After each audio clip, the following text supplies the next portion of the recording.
痛收视率下滑，女二孙晓敏不如天早讨人喜欢。蔡文静和刘欢分别由男女演员扮演的故事正在胡同里讲述，目前正在中央电视台8期热播。胡同是一个汉语单词，意思是 Hanyu， 意思是下一代。稳步上升是一件坏事，因为他们的收视率本来就很高。他们的收视率开始下降。要知道，从第1集到第14集，张鲁思和苗民合演了央视话剧《胡同》的前14集。随着收视率从 1.17 上升到 1.22， 这部剧可以说是出类拔萃。此外，这种戏剧性的增长将 Big Exam 和 Bottom Line 等热门节目推到了后面。在1980年代和1990年代，故事发生在背景中。最初，这个故事只在以男性和女性主角为特色。然而，切换他们将故事置于1980年代末和1990年代初。令许多人惊讶的是，收视率下降到 1.06。如果该分数下降到 1.05 以下，则该故事可能会被拒绝。胖妹认为这是单元剧的通病。她认为她能解决这个问题，既令人惊讶又令人信服。由于使用3条主线造成的故事情节差异，在表演和剧情上发生了很多变化。这使得使用这种戏剧模型的单位很难保持一致的收视率。作为主角的3个女孩中，只有赵露思出现在热门偶像剧中。蔡文静合作出演了《底线》和《光明》，而关晓彤还参演了很多其他的剧。与他们相比，关是最可靠的。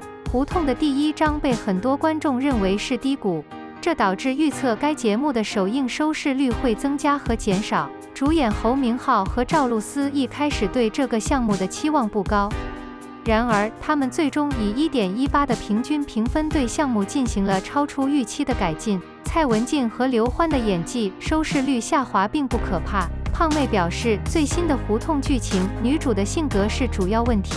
1950年代北京的老巷子里满是恶霸，肆无忌惮。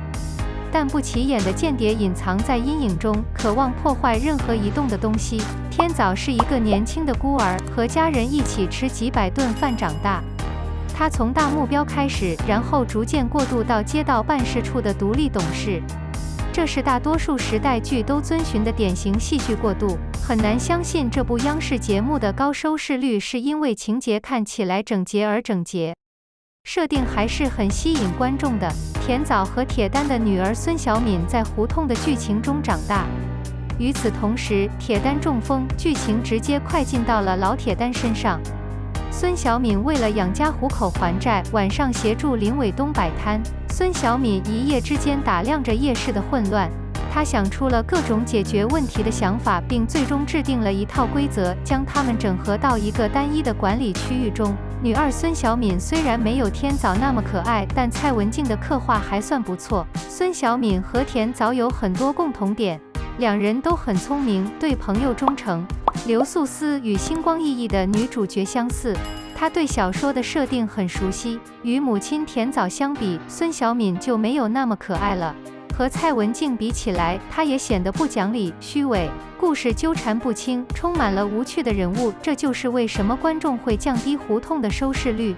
此外，随着剧情的变化，角色的名字也发生了变化，这使得人们无法理解发生了什么。随着后续时间线从1950年代和1960年代过渡到现在，该节目的预期收视率下降幅度超过平均水平。由于中国热门电视剧的主题总是年代剧，关晓彤的演技应该不会影响这个决定。比如与现代社会剧相比，她的演技会让她的项目难以置信地靠不住。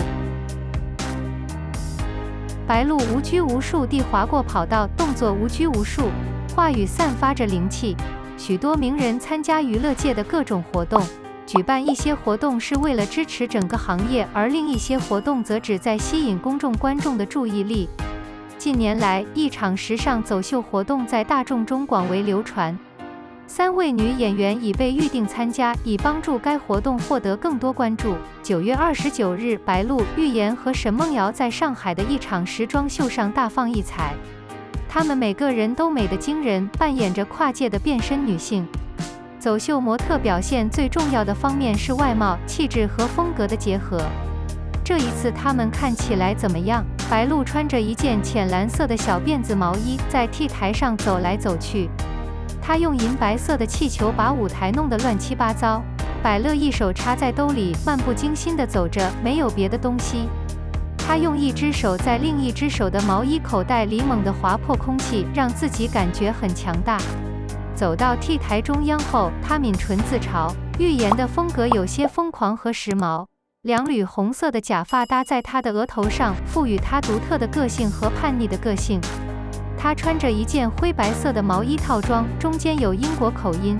他在腰部平衡了2个篮球，为他的整体外观增添了运动感。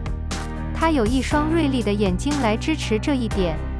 在舞台上的大步将他的性格灌输为3个不守规矩的点时，他倾斜了2个轻视点和5个松懈点。陈梦瑶独特的着装包括一件紫色夹克和一件白衬衫外的裤子，她撕开衬衫露出肩膀。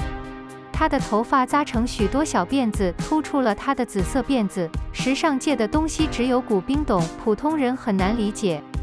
比如陈梦瑶用雨伞装饰，预言打篮球，白鹿放普通气球。熊猫的几次采访和走秀已经引起了互联网的关注。有人称赞陈梦瑶气势凶猛，也有人称赞语嫣风度翩翩。有人夸白鹿气质好，也有人夸熊猫长得好看。白鹿表示，她第一次走秀是她正在看的节目。她还形容她的衣服很特别。谈及参加节目时，她表示很高兴。这件连衣裙的联名设计彰显了穿着者的支撑色。MY代表白梦妍，她让一只鹿出现在她身后，向大家展示。预言小时候曾报道过走秀。此外，她还出现在报纸的照片拍摄中。注意到她没有特别的风格，她专注于让自己看起来很好。当我开始写歌和准备自己的音乐时，我也很快让粉丝们免于听到我的新歌。不久，他们就会第一次听到我的歌。陈梦瑶在采访中谈到了自己的工作和生活。此外，她还宣布将于9月28日结束音乐录影带的拍摄，希望大家关注这一消息，继续关注神瑶。有传言说她的新音乐录影带即将发布，我不知道它是否会很有趣。让我们在评论部分讨论这个走秀，以确定人们是否喜欢它。许多图片来自互联网。如果您需要删除任何侵权行为，请与我们联系。